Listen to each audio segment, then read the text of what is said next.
नमस्कार। एनएएस class 10th maths के paper second के सॉल्यूशन में आज हम पढ़ेंगे क्वेश्चन नंबर 1 से 70 तक सारे प्रश्नों के हल एक ही वीडियो में। तो पूरा वीडियो ज़रूर देखिए। तो शुरू करते हैं। प्रश्न पहला है, एक घन की एक वर्ग फलक का क्षेत्रफल 6 वर्ग सेंटीमीटर है। इस घन का पृष्ठीय क्षेत्रफल क्या होगा? तो देखिए 6 सेंटीमीटर है घन की एक वर्ग फलक का क्षेत्रफल और घन की कुल फलक होती है 6। तो यहां पर हो जाएगा घन का वक्र पृष्ठीय या कुल पृष्ठीय क्षेत्रफल क्या होगा? कुल पृष्ठीय क्षेत्रफल होगा 6 गुणा 6। तो यहां होगा 36 वर्ग सेंटीमीटर। लेते हैं दूसरा प्रश्न। दूसरा प्रश्न है, एक वर्गाकार कागज को एक बार मोड़कर उसके कोनों को बिंदु वाली रेखा पर काटा गया है जैसा कि नीचे दिया गया है। अब बिंदु वाली रेखा पर हमने देखिए नीचे से भी कैसी चल रही है, ऊपर से भी चल रही है, तो ये दो जगह कट रहे हैं। तो क्या होगा? उपर्युक्त प्रयोग में जब हम कागज की बिंदु वाली रेखा पर काटा जाता है तो नए आकार का कागज बनने वाली भुजाओं की संख्या कितनी होगी? 8 होगी। भुजाओं की संख्या वहां पर होगी 8। तीसरा प्रश्न है, दो बेलनों की ऊंचाइयों का अनुपात 1:2 है पर उनका आयतन बराबर है। उन बेलनों के आधारों के क्षेत्रफलों का अनुपात क्या होगा? तो हमें बेलनों के आयतन बराबर हैं और उनकी ऊंचाइयों का अनुपात दिया गया है 1:2। तो उनके आधार के क्षेत्रफलों का अनुपात क्या होगा? तो चलिए ले लेते हैं। समानुपात अचर हमने x ले लिया, तब बेलनों की ऊंचाइयां x तथा 2x हो जाएंगी क्योंकि 1:2 है ना। तो बेलनों की ऊंचाइयां क्या हो जाएंगी? x तथा 2x हो जाएंगी। x ऊंचाई वाले बेलन का आयतन क्या होगा? पाई r1² और 2x ऊंचाई वाले बेलनों का आयतन होगा पाई r2² इंटू 2x। तो चूंकि दोनों के आयतन बराबर हैं तो v1 बराबर v2।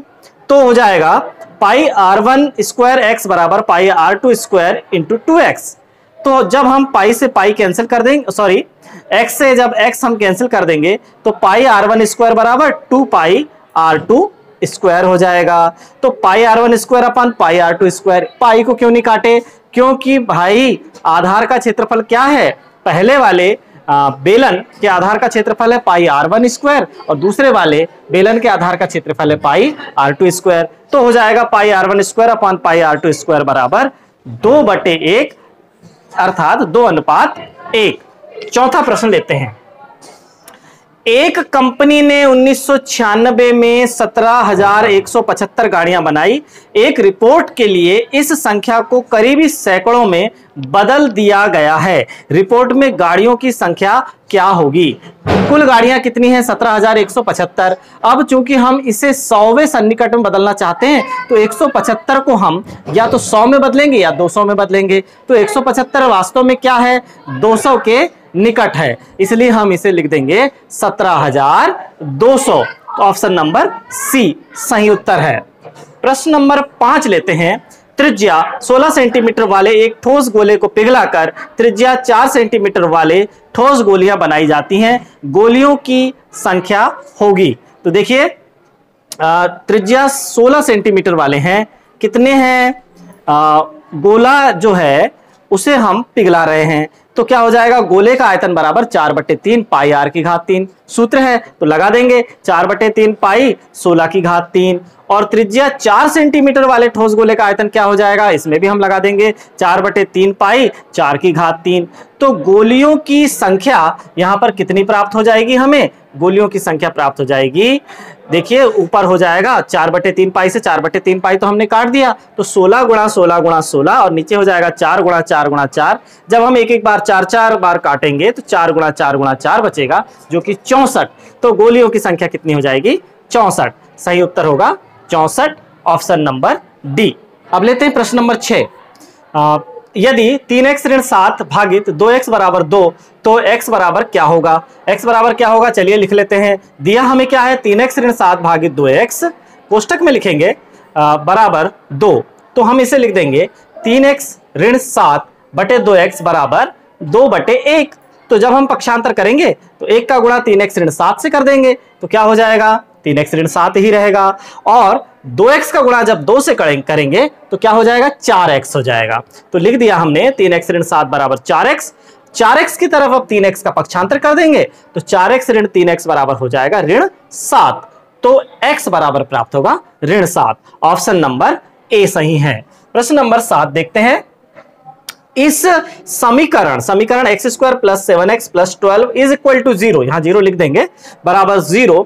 तो दिया गया समीकरण क्या होगा? x वर्ग धन 7x धन 12 बराबर 0। इसका हमें हल निकालना है तो x वर्ग धन 7x को दो भागों में तोड़ दिया, 4x और 3x, 4x धन 3x धन 12। क्यों लिखा 4x धन 3x? क्योंकि 4 और 3 का जब हम गुणा करेंगे तो 12 प्राप्त होगा।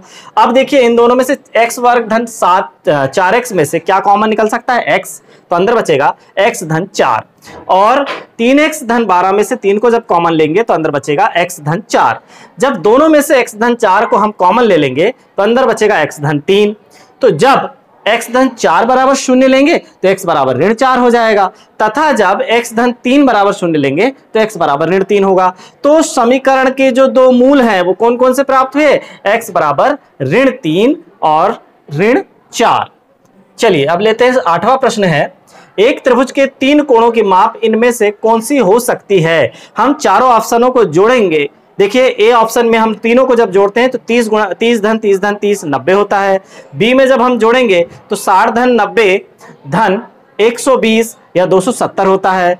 जबकि हम जानते हैं कि त्रिभुज के तीनों कोणों का योग 180 अंश होता है। तो देखिए 90 90 और 20 को जब हम जोड़ेंगे तो 200 होगा। लेकिन ऑप्शन नंबर डी जब हम जोड़ेंगे 120 30 और 30 को जब हम जोड़ेंगे तो 180 प्राप्त होगा, और त्रिभुज के तीनों कोणों का योग 180 अंश होता है, इसलिए ऑप्शन नंबर डी सही है। 9वां प्रश्न देखिए। 9वां प्रश्न है, नरेन को के बटुए में 1800 रुपए थे, उसमें से उसने घड़ी पर खर्च किए, और कितने घड़ी पर खर्च किए? x रुपए घड़ी पर खर्च किए, और 200 रुपए में खाना खाया। 200 रुपए में खाना खाया। नीचे दिए गए विकल्पों में से कौन सा विकल्प बटुए में बचे हुए रुपए को सही दर्शाता है? तो सबसे पहले तो हम 1800 रुपए जो उसके पास थे, खाना खाने में खर्च कितना हुआ? 200 रुपए का हुआ। तो 1800 में से 200 रुपए कम कर देंगे, कितना बचेगा? 1600 बचेगा। फिर x रुपए की घड़ी खरीदा उसने, तो 1600 में से जब हम x कम कर देंगे तो 1600 ऋण x। तो बटुए में बचे हुए कुल रुपए होंगे 1600 ऋण x। ऑप्शन नंबर ए सही है। लेते हैं अब 10वां प्रश्न। एक सिनेमा हॉल में 30 पंक्तियां थी और हर एक पंक्ति में 40 सीटें थी। सिनेमा हॉल में कुल मिलाकर लगभग कितनी सीटें थी? यह पता लगाने के लिए इनमें से क्या किया जा सकता है? कुल पंक्तियां 30 हैं और एक पंक्ति में जब 40 सीटें हैं तो लिखेंगे चूंकि एक पंक्ति में सीटों की संख्या 40 है, इसलिए 30 पंक्तियों में सीटों की संख्या क्या होगी? 30 गुणा 40 अर्थात 1200 होगी। ऑप्शन नंबर सी सही है। अब लेते हैं 11वां प्रश्न। एक गुलदस्ते में चंपा के मुकाबले गुलाब के फूलों की संख्या 6 गुनी है। अगर R गुलाब के फूलों की संख्या दर्शाता है और L चंपा के फूलों की संख्या दर्शाता है, तो इसमें से कौन सा समीकरण ऊपर दिए गए कथन का वर्णन करता है? तो चलिए हल ले लेते हैं कि चंपा के मुकाबले गुलाब के फूलों की संख्या 6 गुना है, यानी गुलाब के फूल 6 गुना अधिक हैं। तो चंपा को L से तथा R को गुलाब के फूलों की संख्या से दर्शाया जाता है, तब L के मुकाबले R 6 गुना है, तो क्या हो जाएगा? R बराबर 6L। ऑप्शन नंबर ए सही है। प्रश्न नंबर 12 है, इनमें से कौन सा व्यंजक पूरी तरह x ऋण y से विभाजित है? तो हम इन सबके गुणनखंड करके देखेंगे। जिसके गुणनखंड में x ऋण y आता है तो हम कह देंगे कि यह x ऋण y से पूर्णतः विभाजित है। तो देखिए पहले वाले ऑप्शन में x ऋण y गुणनखंड प्राप्त करना संभव नहीं है, दूसरे वाले में भी संभव नहीं है, तीसरे वाले में देखिए x वर्ग ऋण xy ऋण x धन y है। जब हम x वर्ग ऋण xy में से x को कॉमन लेंगे तो अंदर बचेगा x ऋण y। उसी प्रकार ऋण x धन y में से भी ऋण 1 को कॉमन लेंगे तो अंदर बचेगा x ऋण y। x ऋण y को जब दोनों में से हमने कॉमन लिया तो अंदर बचेगा x ऋण 1। तो हम कह देंगे कि x ऋण y से यह पूर्णतः विभाजित है। ऑप्शन नंबर सी सही है। चलिए 13वां प्रश्न लेते हैं। एक पशु आश्रय घर ने 1.15 लाख रुपए में एक वैन खरीदी। आश्रय घर पहले ही 1,50,000 रुपए का भुगतान कर चुका है, आश्रय घर को और कितना अधिक भुगतान करना बचा है। तो देखिए, आश्रय घर द्वारा खरीदी गई वैन की कीमत है 6.15 लाख रुपए। अब 6.15 लाख रुपए हम लिख देंगे। भुगतान की जा चुकी राशि 1,50,000 मतलब 1.5 लाख, 1.5 लाख रुपए राशि भुगतान की जा चुकी है। तो शेष राशि क्या होगी? तो 6.15 में से 1.5 और उसके बाद हम शून्य लगा देंगे, तो 1.5 शून्य को जब हम घटाएंगे तो हमें शेष राशि प्राप्त होगी 4.65 लाख रुपए। ऑप्शन नंबर डी सही है। प्रश्न नंबर 14 है 6.807 गुणा 10 की घात 10 पाने के लिए आप 6.807 गुणा 10 की घात 6 को किस संख्या से गुणा करेंगे? किस संख्या से गुणा करेंगे? हमें और 4 घातें बढ़ाने की जरूरत है। 4 घातें अर्थात एक के बाद 4 शून्य यानी 10,000 का हम गुणा कर देंगे। 10,000 का जब हम उसमें गुणा कर देंगे तो हमें क्या प्राप्त होगा? 6.807 गुणा 10 की घात 10 अर्थात ऑप्शन नंबर डी सही है। प्रश्न नंबर 15 लेते हैं। यहां त्रिभुज PQR दिया गया है, ST और PR समांतर है। ST और PR दोनों कैसे हैं? समांतर हैं। तो हमें क्या ज्ञात करना है? कोण QST की माप ज्ञात करनी है। तो इसका हल हम ले लेंगे। कोण Q और कोण R, जब तीनों कोणों का योग, हम जानते हैं कि त्रिभुज के तीनों कोणों का योग 180 अंश होता है। तो दो के मान हमें पता है, एक का मान 50 है, दूसरे का 70 है। तो कोण P हमें ज्ञात हो जाएगा। कितना हो जाएगा? कोण P बराबर हो जाएगा 60 अंश। अब चूंकि हम जानते हैं कि PR और ST एक दूसरे के समांतर हैं, जब दोनों एक दूसरे के समांतर हैं तो उनके संगत कोण भी आपस में बराबर होंगे। कोण P अकेला जब 60 अंश है तो कोण S भी 60 अंश होगा। ऑप्शन नंबर बी सही है। चलिए अब लेते हैं 16वां प्रश्न। 16वां प्रश्न है, एक बेलन के आधार का व्यास 14 सेंटीमीटर और लंबाई 10 सेंटीमीटर है। इस बेलन का कुल पृष्ठीय क्षेत्रफल क्या है? तो बेलन का व्यास हमें दिया गया है 14 सेंटीमीटर। बेलन की त्रिज्या कितनी है? 7 सेंटीमीटर। तो बेलन की ऊंचाई कितनी है? 10 सेंटीमीटर, है ना। बेलन की ऊंचाई कितनी? लंबाई ही उसकी ऊंचाई है। तो बेलन का वक्र पृष्ठीय क्षेत्रफल क्या हो जाएगा? 2 पाई RH। 2 पाई का मान 22/7 और R का मान है 7 और H का मान है 10। तो जब हम इसे हल करेंगे तो हमें प्राप्त होगा 440 वर्ग सेंटीमीटर। 17वां प्रश्न है, एक बस में कुल यात्री का 1/3 यात्री खड़े हुए हैं और बाकी के 60 यात्री बैठे हुए हैं। बस में कितने यात्री हैं? बस में कुल यात्री का 1/3 तो खड़े हुए हैं और बैठे हुए देखिए 3 भाग हैं जिसमें से 1/3 खड़े हैं और बैठे हुए कितने हैं? तो फिर 2/3 बैठे हुए हैं।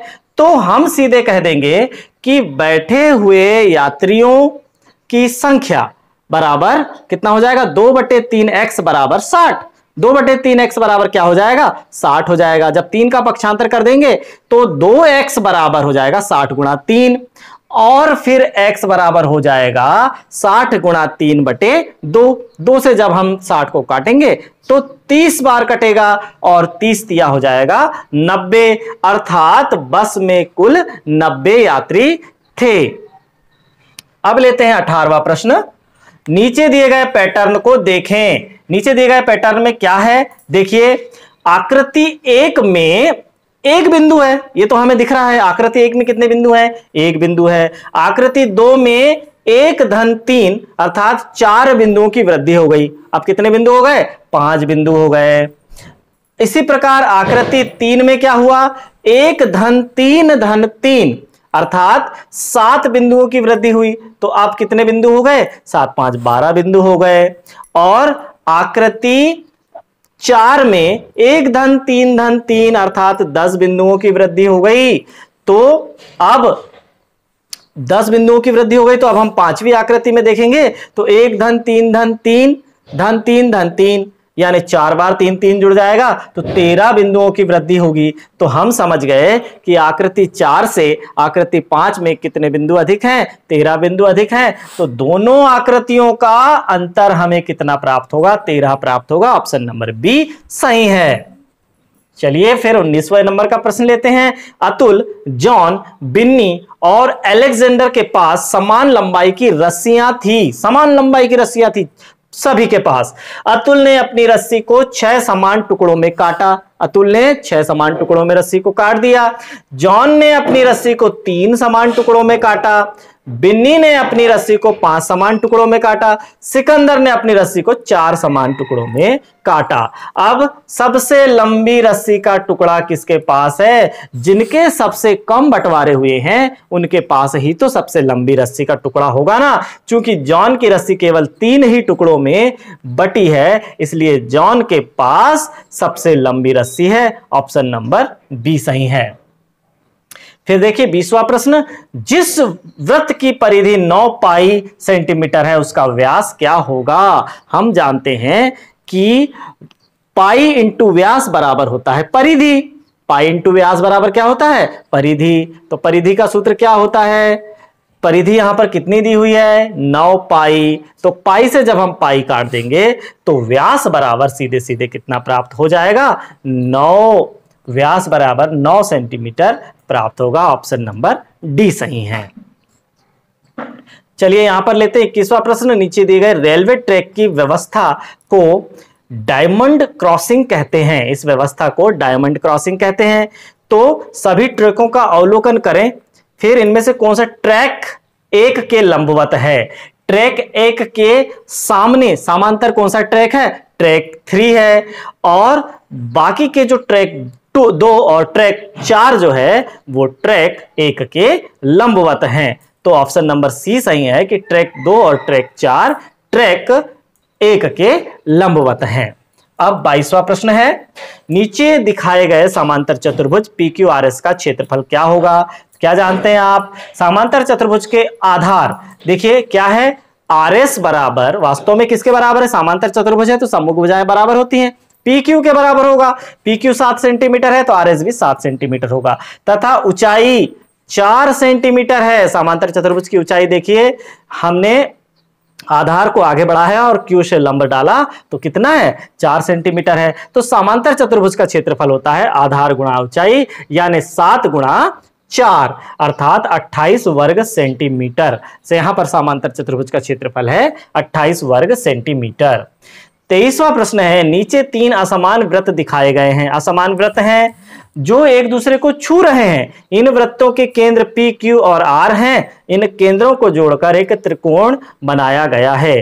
तो चूंकि सभी त्रिभुजों की त्रिज्याएं अलग अलग हैं, अर्थात त्रिभुज PQR की भुजाओं की लंबाई PQ बराबर नहीं QR बराबर नहीं PR है, अर्थात त्रिभुज PQR एक विषम बाहु त्रिभुज है। कोई भी भुजा आपस में बराबर नहीं है। अब लेते हैं 24वां प्रश्न।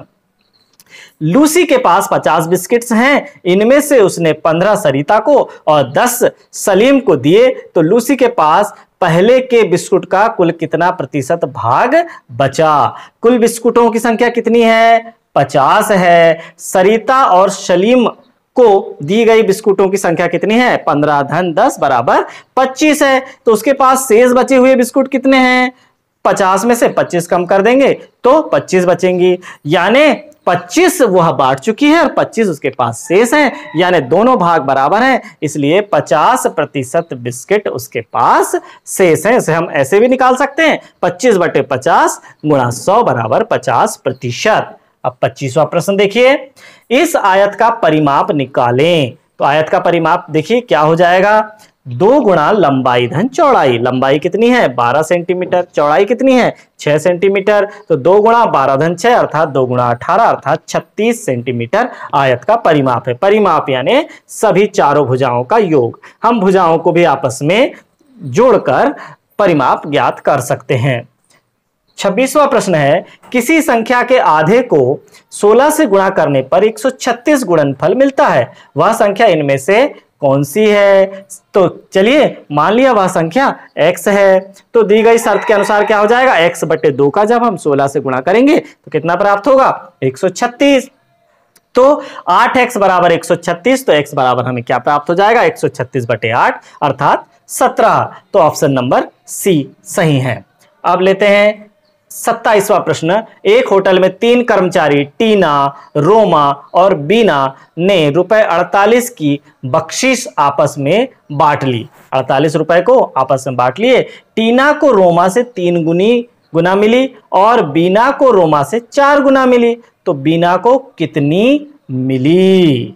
तो चलिए अब देखिए, रोमा को x रुपए मिले, सबसे कम जिसको मिले हम उसको पहले ले लें, तो x रुपए मिले, तब बीना को मिलने वाले रुपए क्या हो जाएंगे? 4x, और टीना को मिलने वाले रुपए हो जाएंगे 3x। तो x, 4x और 3x जब हम तीनों को जोड़ेंगे तो कितना हो जाएगा? 8x बराबर 48, तो x बराबर 6। अतः बीना को मिलने वाले रुपए कितने थे? 4x थे, तो 4 गुणा 6 बराबर 24 रुपए। ऑप्शन नंबर डी सही है। 28वां प्रश्न है, ABCD एक वर्ग है, 4 वृत्तों P, Q, R और S के केंद्र एक वर्ग के चारों कोने बनाते हैं। प्रत्येक वृत्त वर्ग को छू रहा है और अन्य 2 वृत्तों को छू रहा है, जैसा कि नीचे दिखाया गया है। ये देखिए, अन्य 2 वृत्तों को भी छू रहा है और वर्ग को भी छू रहा है। इसमें से कौन सा कथन सही है? माना प्रत्येक वृत्त की त्रिज्या x सेंटीमीटर है, तब वर्ग ABCD की भुजा कितनी हो जाएगी? 4x। ये देखिए, x, 2x, 3x और 4x। वर्ग ABCD का क्षेत्रफल क्या हो जाएगा? 4x गुणा 4x मतलब 16x वर्ग। अब वर्ग PQRS, अंदर जो वर्ग बना है वो है PQRS, तो वर्ग PQRS जो बना है उसकी प्रत्येक भुजा क्या हो जाएगी? 2x हो जाएगी। तब वर्ग PQRS का क्षेत्रफल क्या हो जाएगा? 2x गुणा 2x 4x स्क्वायर हो जाएगा। अर्थात PQRS का क्षेत्रफल ABCD के क्षेत्रफल का 1/4 है। ऑप्शन नंबर बी सही है।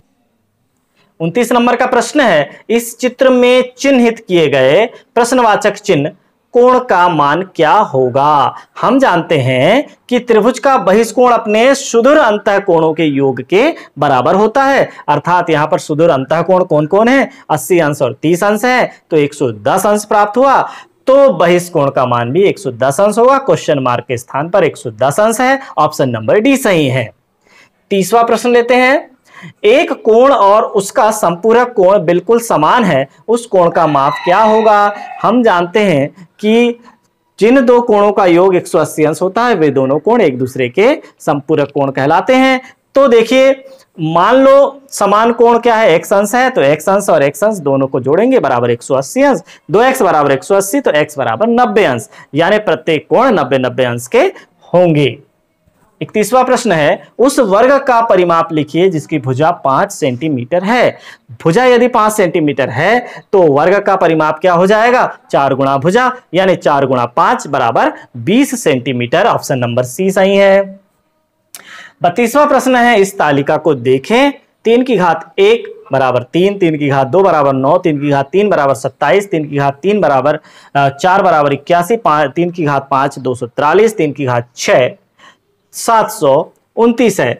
तो 81 गुणा 729 के मान को 3 की घात के रूप में व्यक्त करने के लिए तालिका का उपयोग करें। 81 को क्या लिख सकते हैं? 3 की घात 4, और 729 को लिख सकते हैं 3 की घात 6। आधार समान होने पर गुणा में घातें जुड़ जाती हैं, तो 3 की घात 4 धन 6 हो जाएगी, यानी 3 की घात 10। ऑप्शन नंबर ए सही है।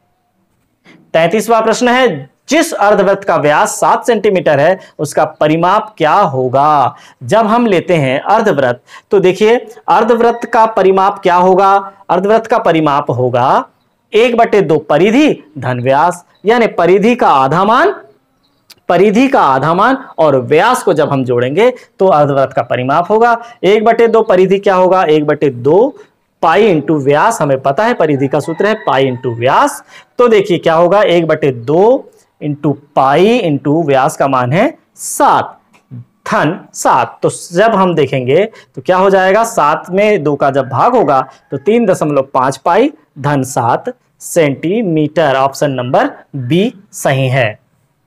34वां प्रश्न है, बरखा ने एक बैंक में 1000 रुपए की राशि जमा की। बैंक में कितनी राशि जमा कर दी? 1000 रुपए की। उसे अर्धवार्षिक रूप से 8% का चक्रवृद्धि ब्याज मिलता है। इनमें से कौन सी राशि उसे 2 साल बाद मिलेगी?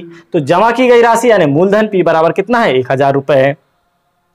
वार्षिक दर कितनी है? दर बराबर 8% वार्षिक है, तो 4% कैसी हो जाएगी, अर्धवार्षिक हो जाएगी। वर्ष भर में 8% है तो अर्धवर्ष में 4%। समय बराबर 2 वर्ष है तो उसे हम क्या लिख सकते हैं, 4 अर्धवर्ष लिख सकते हैं। और चूंकि ब्याज की गणना 6 माही है इसलिए चक्रवृद्धि मिश्र धन ए बराबर हो जाएगा 1000 गुणा 1 धन 4/100 पूरे की घात 4, अर्थात आंसर नंबर बी सही है।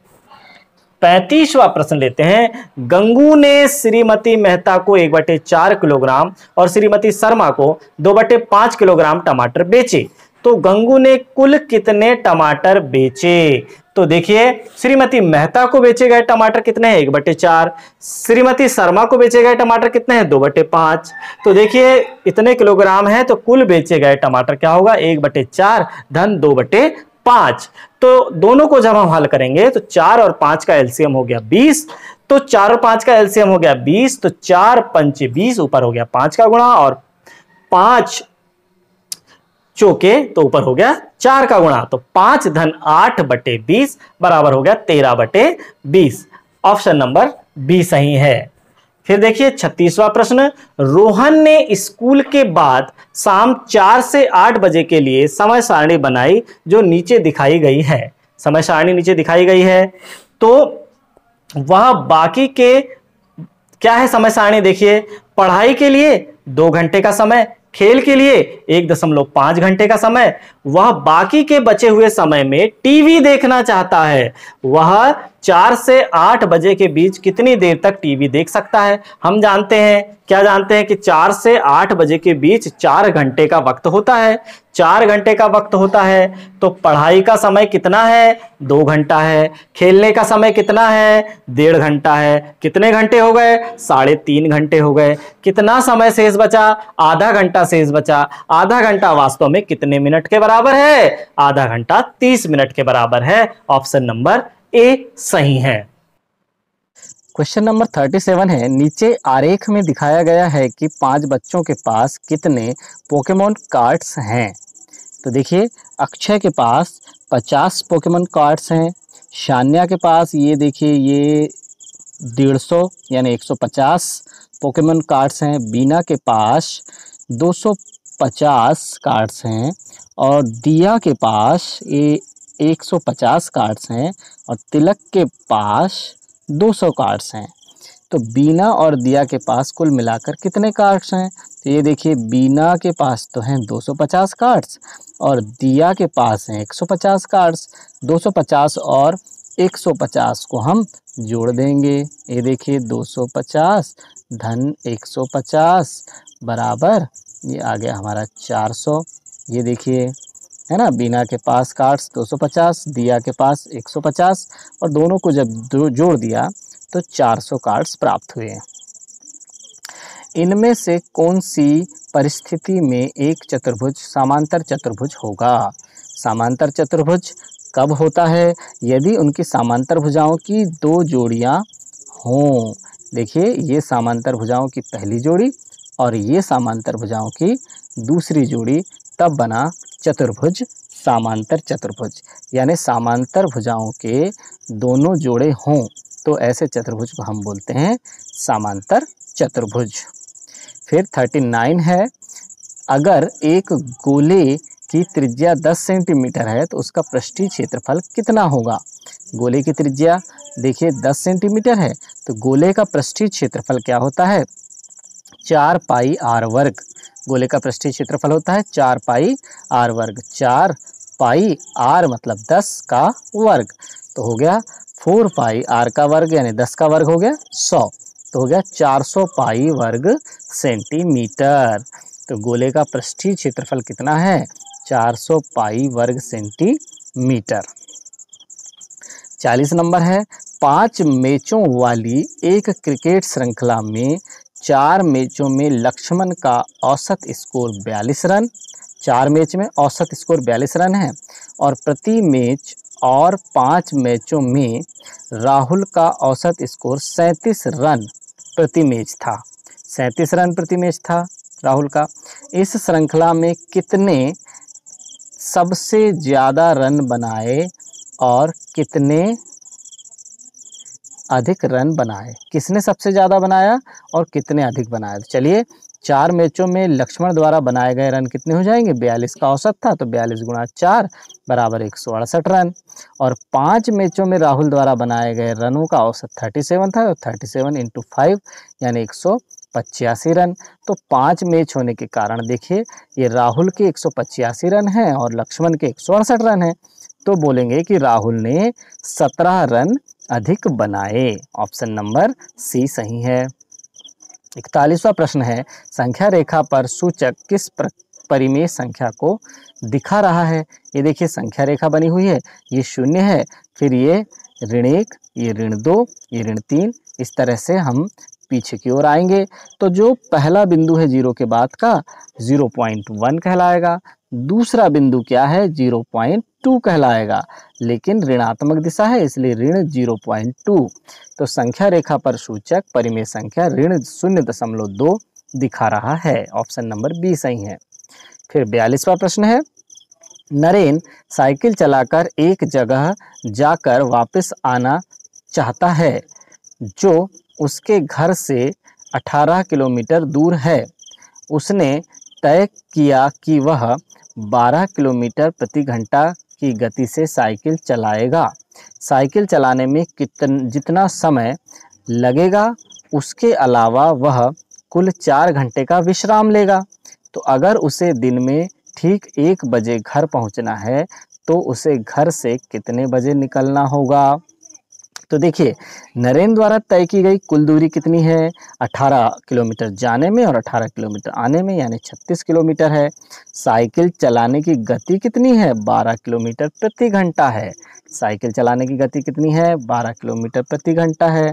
साइकिल चलाने में लगा कुल समय, कितना समय लग गया 36, 1 घंटे में 12 किलोमीटर तो 36/12 बराबर 3 घंटा। और विश्राम का समय कितना है 4 घंटा, अर्थात 1 बजे से 7 घंटा पहले, 1 बजे से 7 घंटा पहले क्या कहलाएगा 6 बजे निकलना होगा।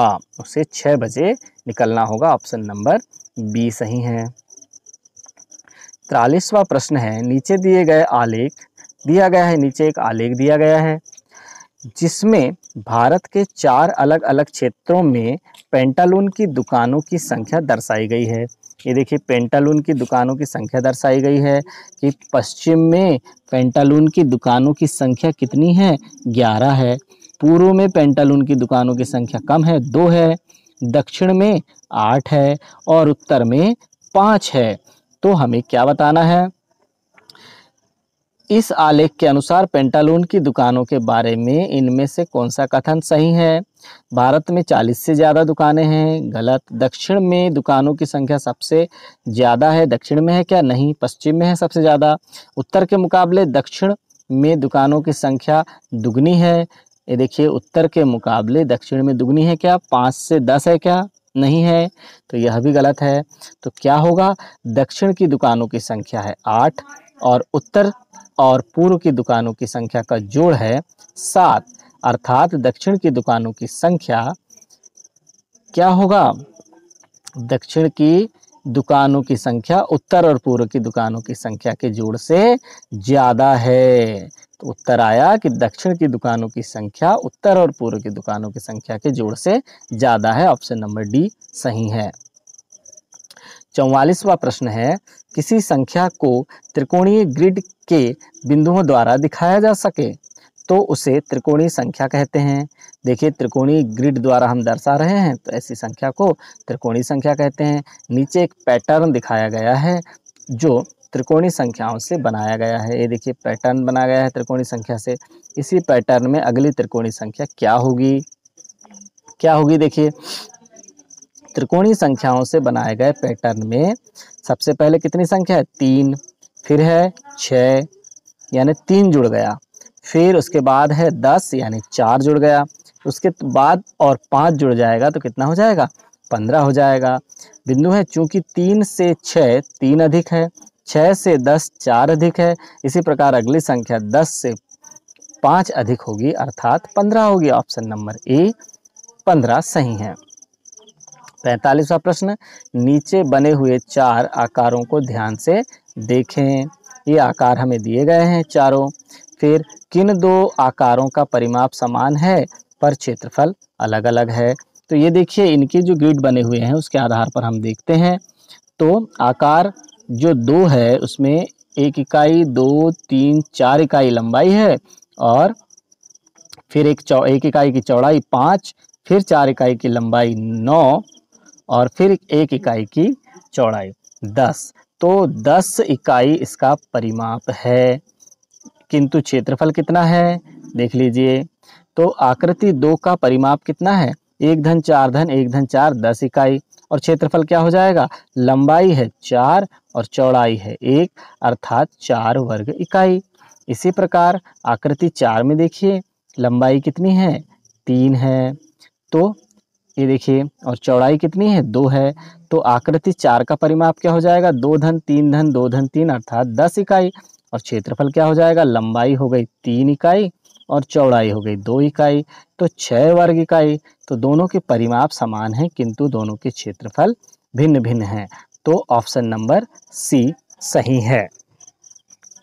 46वां प्रश्न है, किस नीचे तालिका में एक कक्षा के 80 विद्यार्थियों के 100 में से प्राप्त अंक दिखाए गए हैं कि 100 में से कितने कितने अंक प्राप्त हुए।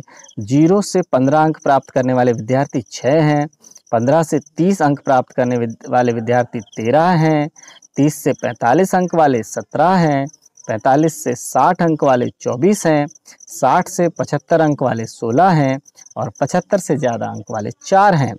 तो एक विद्यार्थी को यादृच्छिक चुना जाता है जिसकी क्या प्रायिकता है कि उसे 60 या उससे ज़्यादा अंक मिले होंगे। 60 या उससे ज़्यादा अंक, ये देखिए यहाँ से 60 शुरू है और उससे ज़्यादा अंक में कुल कितने विद्यार्थी हैं, 60 से अधिक अंक लेने वाले विद्यार्थियों के अनुकूल परिणाम कितने हो गए, ये 16 और ये 4 20 हो गए, जबकि कुल विद्यार्थी कितने हैं 80 हैं। तो अनुकूल परिणामों की संख्या बटे कुल परिणामों की संख्या 20/80, तो प्रायिकता हो जाएगी 20/80।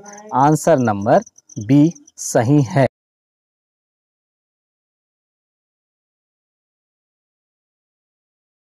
नीचे दिखाई गई तालिका में छात्रों के उत्तर दिखाए गए हैं। आप अक्सर कितनी बार कसरत करते हो, यह प्रश्न था। तो 2 दिन में 1 बार, महीने में 1 बार, रोजाना, हफ्ते में 1 बार, कभी नहीं।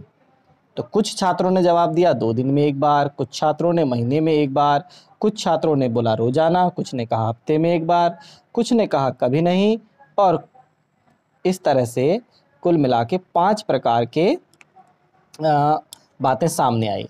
तो इनमें से सबसे कम चुना गया उत्तर कौन सा है, कौन सा उत्तर बच्चों ने, सबसे कम बच्चों ने दिया, कौन सा उत्तर दिया। देखिए ये खंड दिख रहा है, सबसे छोटा खंड दिख रहा है, 2 दिन में 1 बार, ऐसा कहने वाले बच्चों की संख्या सबसे कम थी। ऑप्शन नंबर डी सही है। फिर 48वां देखिए, रेखा एल की लंबाई का अनुपात एम के मुकाबले लगभग है। तो देखिए यदि हम इस एम की लंबाई को देखें तो यहाँ पर एम, यहाँ से यहाँ तक एम, फिर इस एम को एक बार और रखेंगे तो यहाँ से यहाँ तक एम और फिर यहाँ से यहाँ तक एम, यानी एम एल की लंबाई का अनुपात रेखा एम के मुकाबले कितना है। तो एल वास्तव में 3 गुनी है, तो 3:1, एम है 1 गुना और एल है 3 गुना, तो 3:1। ऑप्शन नंबर ए सही है। फिर हल करें 1/5, ये देखिए 1/5 की घात 4 पूरे की घात 1/2। अब देखिए 1/5 है, उसकी घात 4 है और पूरे की घात 1/2 है, तो 4 का गुणा 1/2 से हो जाएगा, क्योंकि हमें पता है कि x की घात m और पूरे की घात n यदि होता है तो a की घात m पूरे की घात n यदि है तो हम बोलेंगे a की घात m गुणा n हो जाता है। घात की घात होने पर दोनों का गुणा हो जाता है, तो यहाँ पर देखिए गुणा हो गया। अब हम नीचे वाले 2 से इस ऊपर वाले 4 को काटेंगे तो कितने बार कटेगा, 2 बार कटेगा, तो 2 बचा। 1/5 की घात कितनी हुई 2, तो उससे हम 5 को जब हम ऊपर ले जाएंगे तो देखिए इसे हम ऐसा लिख सकते हैं ना, 1/5 5 की घात 2 ऐसा भी लिख सकते हैं। और जब हम 5 की घात 2 को ऊपर ले जाएंगे तो उसकी घात हो जाएगी ऋणात्मक 5 की घात ऋण 2। 5 की घात ऋण 2 यानी ऑप्शन नंबर सी सही है। अब देखिए 50वां प्रश्न, नीचे दी गई आकृति में छायांकित हिस्से का क्षेत्रफल है। छायांकित हिस्से का कितना क्षेत्रफल है?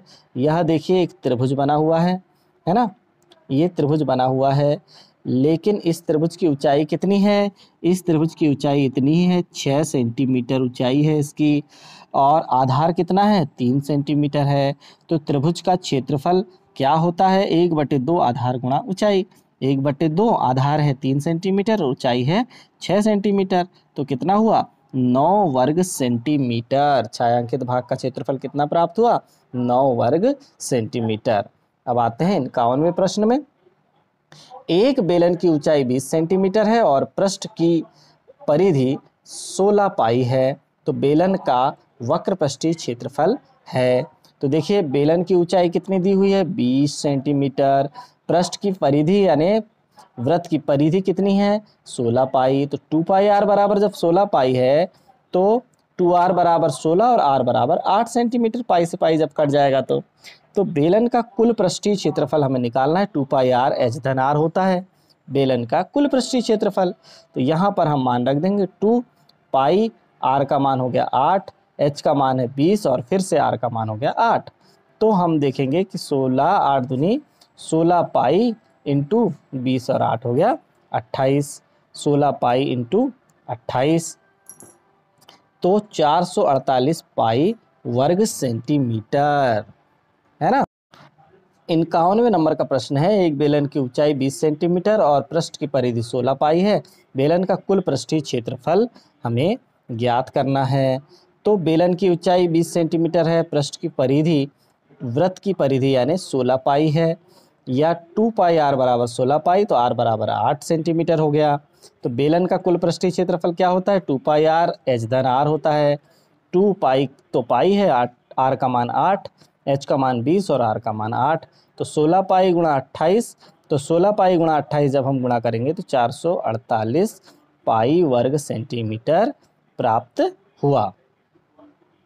52वां नंबर है। यदि एक बेलन का पृष्ठीय क्षेत्रफल 36 पाई वर्ग सेंटीमीटर है तो उसका आयतन क्या होगा?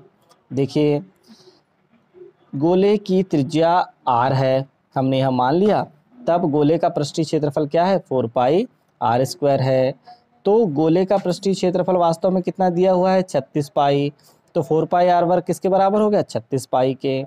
4 पाई से जब हम 36 को काटेंगे तो आर वर्ग बराबर 9 प्राप्त होगा। तो आर का मान कितना प्राप्त हो जाएगा? 3। तो गोले का आयतन का सूत्र क्या है? 4/3 पाई आर की घात 3। तो यहाँ पर 4/3 पाई आर की घात 3 यानी 3 की घात 3। तो क्या हो जाएगा? 3 से 3 एक बार का कट जाएगा, यानी 9 चौके 36 पाई हमें प्राप्त हुआ आयतन। आयतन कितना प्राप्त हुआ? 36 पाई।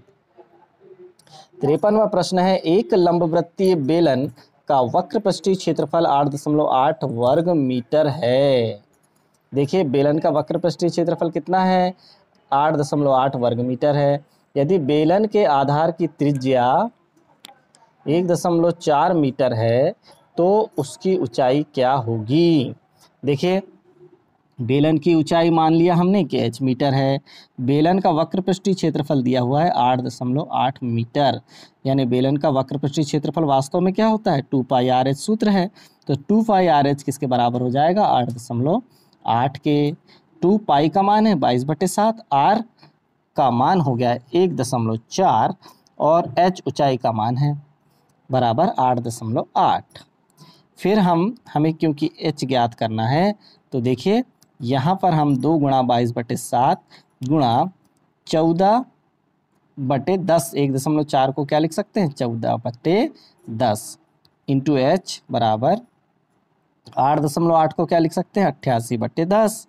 तो क्या प्राप्त हो जाएगा? बायां पक्ष में 88h बराबर 88, तो h बराबर 88/88 यानी 1 मीटर।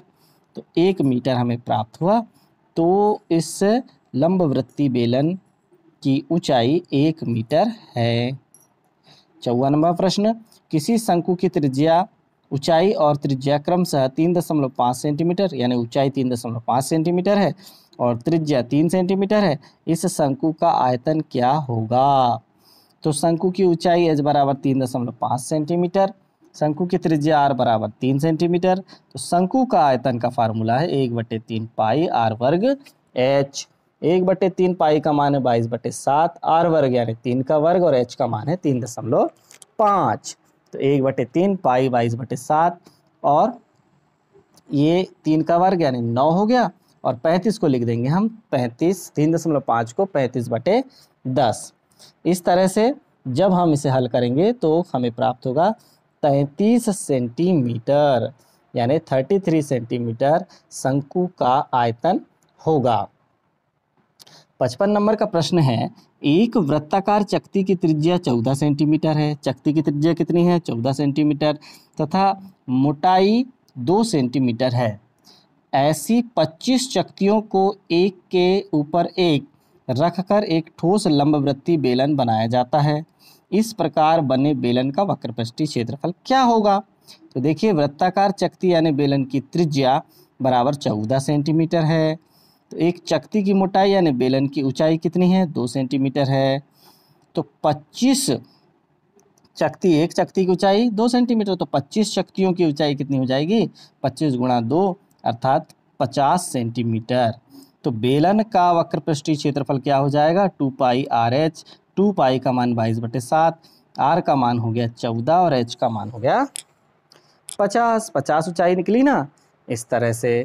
तो जब हम इसे हल कर देंगे तो 7 से 14 2 बार कट जाएगा, तो क्या होगा? 50 दूनी 100 और 100 का जब 22 दूनी 44 से गुणा करेंगे तो 4400 वर्ग सेंटीमीटर। ऑप्शन नंबर सी सही है। 56वां प्रश्न है कि समीकरण x वर्ग धन bx धन c बराबर 0 के मूल वास्तविक व समान होंगे यदि विविक्त कर 0 के बराबर हो, यानी b वर्ग ऋण 4ac किसके बराबर हो? 0 के बराबर हो, तो मूल वास्तविक एवं समान होते हैं। x माइनस ए एक्स प्लस ए 3x minus 3a 3x plus 3a का माध्य है। जब हम इन चारों को जोड़ देंगे तो कुल और प्रेक्षणों का योग बटे प्रेक्षणों की संख्या चारों अंश में जुड़ जाएंगे और बटे 4 का भाग हो जाएगा। तो चारों में देखिए माइनस ए प्लस ए से कट गया, माइनस 3a प्लस 3a से कट गया, तो बचा कौन? x plus 3x plus 3x, तो x plus x plus 3x plus 3x, तो कितना हुआ? 8x/4 और जब काटेंगे तो आएगा 2x। ऑप्शन नंबर बी सही है। फिर आया 58 नंबर का, निम्न में से कौन सा कथन असत्य है? दो परिमेय संख्याओं का योग सदैव परिमेय होता है। जब भी हम दो परिमेय संख्याओं को जोड़ेंगे तो हमें सदैव परिमेय संख्या योग प्राप्त होगा, सत्य है यह। प्रत्येक पूर्णांक परिमेय संख्या, ये देखिए ये पूर्णांक है और ये किसके अंदर है? परिमेय संख्या के अंदर है, यानी प्रत्येक पूर्णांक परिमेय संख्या में समाहित है, यह भी सत्य है। प्रत्येक अपरिमेय संख्या वास्तविक संख्या होती है, ये प्रत्येक अपरिमेय संख्या ये वास्तविक संख्या में समाहित है क्या? हाँ समाहित है, यानी यह भी सत्य है। प्रत्येक वास्तविक संख्या परिमेय संख्या होती है। अब देखिए ये वास्तविक संख्या, ये पूरा का पूरा जो डिब्बा है ये किसका डिब्बा है? ये वास्तविक संख्या का डिब्बा है। अब ये जब वास्तविक संख्या हैं दोनों परिमेय और अपरिमेय मिलकर, तो प्रत्येक वास्तविक संख्या परिमेय अकेली कैसे हो सकती है? तो प्रत्येक वास्तविक संख्या परिमेय होती है, यह असत्य है। ऑप्शन नंबर डी असत्य है। अब 59 नंबर का प्रश्न है, यदि एक वर्ग का विकर्ण 4 कर्णी 2 मीटर है तो उसका क्षेत्रफल कितना होगा? जब वर्ग का विकर्ण 4 कर्णी 2 दिया है, यानी 1 कर्णी 2 का मान हमें कितना दिया हुआ है? 1 कर्णी 2 का मान हमें दिया हुआ है। यहाँ देखिए हम कर सकते हैं, 1 कर्णी 2 वास्तव में कितना दिया है? 4 कर्णी 2 दिया हुआ है। कर्णी 2 से जब हम कर्णी 2 काट देंगे तो a बराबर कितना हो जाएगा? 4 मीटर, यानी भुजा कितनी हो गई? 4 मीटर, तो उसका क्षेत्रफल क्या हो जाएगा? भुजा का वर्ग a वर्ग, a वर्ग बराबर हो जाएगा 4 का वर्ग, 4 का वर्ग यानी 16 वर्ग मीटर, 16 वर्ग मीटर हो जाएगा उसका क्षेत्रफल। ऑप्शन नंबर सी सही है।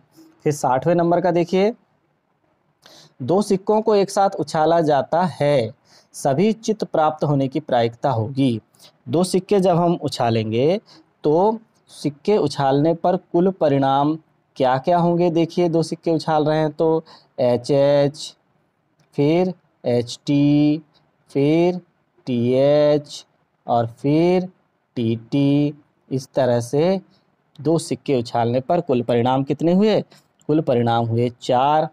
तो कुल परिणाम आ जाएगा नीचे, क्योंकि हमें पता है ना NS होता है नीचे और NE होता है ऊपर, तब निकलती है कौन? प्रायिकता ऑफ इवेंट। तो देखिए, कुल परिणामों की संख्या 1 2 3 4 परिणाम है, तो 4 आ गया नीचे। और सभी चित्त प्राप्त होने की प्रायिकता, सभी चित्त प्राप्त होने की घटना कितने बार घटित हुई है? एक ही बार, क्योंकि यहाँ बस सभी चित्त हैं, बाकी यहाँ तो एक चित्त एक पट, यहाँ एक पट एक चित्त और यहाँ दोनों पट। तो सभी चित्त प्राप्त होने की घटना कितनी है? 1। यहाँ जाएगा 1 और कुल परिणाम हो गए 4, 1/4 हो जाएगी प्रायिकता। ये हमारा आंसर नंबर सी सही है। 61 नंबर का प्रश्न है, संख्याओं 5, 16, 21, 23, 7 की माध्यिका है। ये देखिए, हमारे पास 5 संख्याएं हैं, इनकी हमें क्या ज्ञात करना है? माध्यिका। तो दी गई संख्याओं को बढ़ते क्रम में लिख देंगे हम सबसे पहले। तो 5, 16, 21, 23, 7 को हमने सबसे पहले आरोही क्रम में लिख देंगे, तो 5, 7, 16, 21, 23 बन जाएगा। अब प्रेक्षणों की कुल संख्या कितनी है? 1 2 3 4 5 है, यानी कैसे है? विषम है। तो विषम माध्यिका का हम सूत्र लगाएंगे, n-1/2 पद। n कितने हैं? यानी 5 है, 5-1/2 पद यानी 6/2 पद। 6 से 2 से 6 को काटेंगे तो 3वां पद या 3वां पद हम उसे बोल देंगे। तो 3वां पद देखिए वास्तव में कौन सा है? ये है पहला 5, दूसरा 7 और 3वां कौन है? 16 है। तो उक्त आंकड़ों की माध्यिका कितनी है? ऑप्शन नंबर सी 16 सही है। 62 नंबर का प्रश्न है, sin 21 cos 69 धन cos 21 sin 69 बराबर होगा। sin 21 इंटू cos 69 धन cos 21 इंटू sin 69 लिख दिया हमने। किसी एक को बदलना है दोनों में से, तो sin 21 इंटू cos 69 को मैंने लिख दिया sin 90 माइनस थीटा, यानी cos थीटा बराबर क्या होता है? sin 90 माइनस थीटा, यानी sin 90 ऋण 69 लिख दिया। फिर देखिए cos 21 और sin 69 को लिख दिया cos 90 ऋण 69। जब इन्हें मैं हल करूंगा तो sin 21 अंश, sin 90 में से 69 जब घटाएंगे तो sin 21 अंश, cos 21 और cos 90 में से 69 घटाएंगे तो फिर cos 21 अंश। तो sin square 21 plus cos square 21 दोनों मिलाकर कितना हो जाएगा? 1 हो जाएगा। ऑप्शन नंबर सी सही है। फिर 63 नंबर का प्रश्न क्या है? देखिए, यदि साइन थीटा बराबर 3/5 है तो कॉस थीटा का क्या मान होगा? साइन थीटा का मान यदि 3/5 है तो देखिए थीटा की सम्मुख भुजा बटे कर्ण होता है साइन थीटा बराबर 3/5। तो हमें क्या क्या दिया हुआ है? थीटा की सम्मुख भुजा दी गई है और कर्ण दिया गया है। ये देखिए, ये हमने बना लिया समकोण त्रिभुज। ये थीटा की सम्मुख भुजा यहाँ पर ये देखिए 3 और कर्ण हो गया 5। तो ये हो गया A B अनुपात के रूप में दिया है, इसलिए हम इसे लिख देंगे 3x, इसे लिख देंगे 5x, ऐसा भी लिख सकते हैं हम। तो समकोण त्रिभुज में कर्ण का वर्ग अन्य दो भुजाओं के वर्गों के योग के बराबर होता है। तो यहाँ BC हमें कितना प्राप्त हो जाएगा? 4x प्राप्त हो जाएगा। कर्ण का वर्ग यानी 5x का वर्ग बराबर 3x का वर्ग धन BC का वर्ग, ऐसे लिखते हम। तब हमें BC क्या प्राप्त हो जाता? 4x इकाई या 4 इकाई हम उससे लिख सकते हैं, क्योंकि हमें अनुपात लेना है। तो वास्तव में cos थीटा क्या होता है? cos थीटा तो होता है थीटा की संलग्न भुजा, है ना। थीटा की संलग्न भुजा कौन सी है? ये है 4x। और फिर कर्ण क्या है? 5x है। x से x कट जाएगा तो कितना प्राप्त होगा? 4/5, जैसे कि यहाँ प्राप्त हुआ है। यहाँ पर हमने x इसलिए लिया है क्योंकि समानुपातिक जो समानुपात में है, ये अनुपात के रूप में है ना, ये 3/5 जब अनुपात के रूप में है तो समान अंक अंश और हर से कट चुके हैं, इसलिए वह समान अंक को हम x मानकर इन्हें सरल करते हैं। अब 64वां प्रश्न देखिए, cot 31 degree is equal to cot 31 क्या होगा, कॉट थीटा बराबर होता है tan 90 minus theta, cot 31 degree बराबर हो जाएगा tan 90 माइनस 31 डिग्री और tan 59 degree. Option number A सही है। 65वें नंबर का प्रश्न है सेक 60 अंश इंटू कॉस 30 अंश का क्या मान होगा। तो देखिए सेक 60 अंश का मान कितना है, 2 है, और कॉस 30 अंश का मान कितना है, करनी 3/2 है। तो ये 2 से 2 कट जाएगा, केवल क्या बचेगा, करनी 3 बचेगा। ऑप्शन नंबर सी सही है।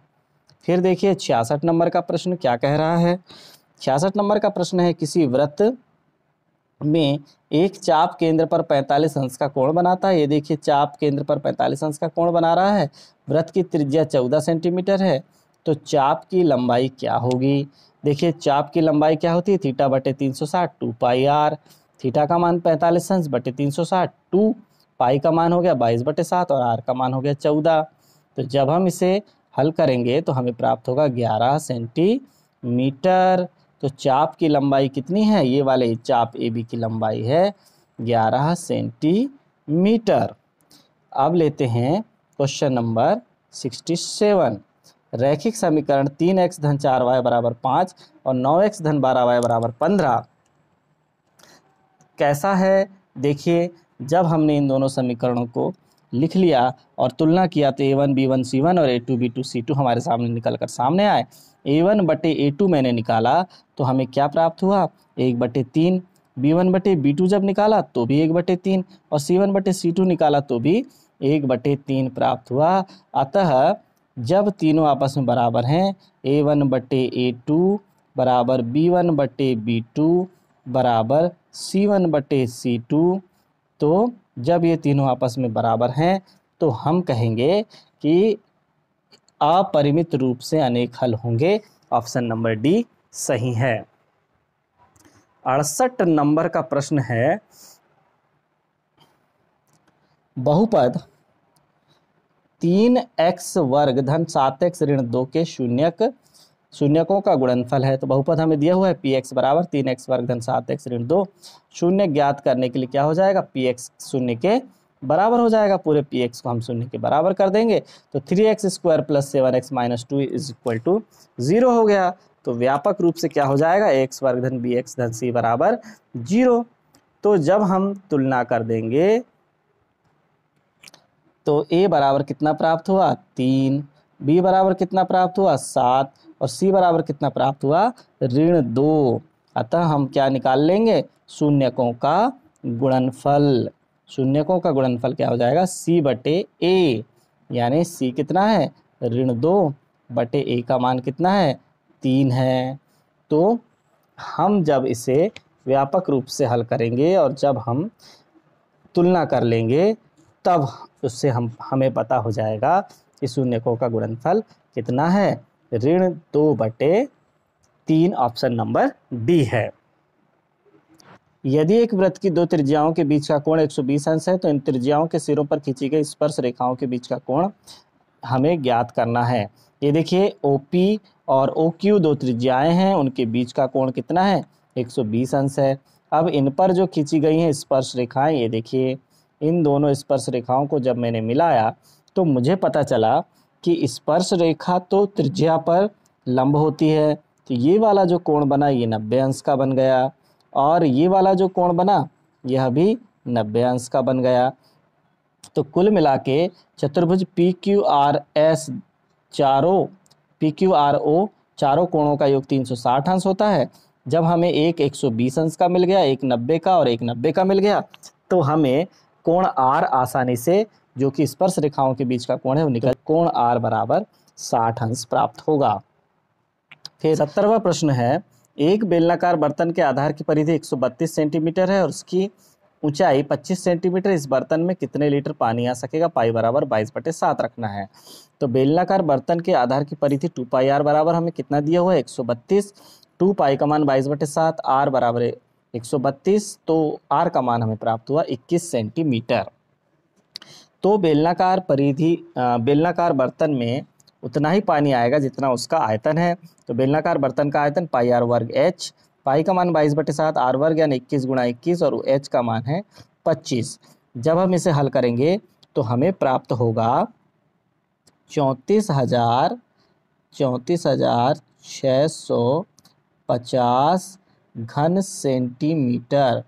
तो घन सेंटीमीटर को जब हम लीटर में बदलेंगे तो 1000 घन सेंटीमीटर का 1 लीटर होता है, तो 3 अंक के बाद दशमलव लग जाएगा। 34.65 लीटर, ये हमारा आंसर होगा। ऑप्शन नंबर सी सही है। तो आज की क्लास हमारी यहीं समाप्त होती है। धन्यवाद।